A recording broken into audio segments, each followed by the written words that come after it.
நாம் தமிழர் கட்சி ஒருங்கிணைப்பாளர் சீமான் அவர்களின் தம்பிகளை கைது செய்யும் நோக்கிலேயே தற்பொழுது தமிழக காவல்துறை உள்ளது என்றே கூறலாம்.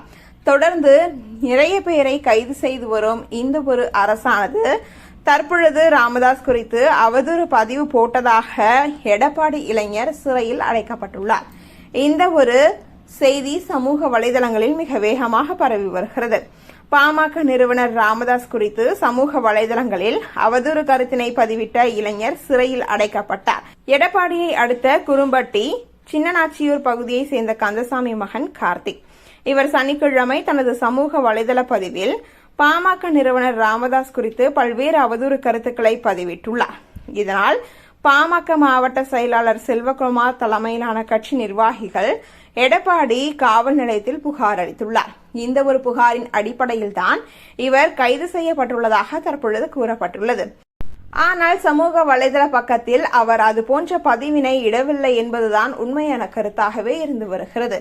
ஆனால் எதற்காக இது போன்ற பொய் வதந்தியை பரப்பி வருகிறார்கள் என்று தெரியவில்லை என பலரும் கேள்விகளை எழுப்பி வருகின்றனர்.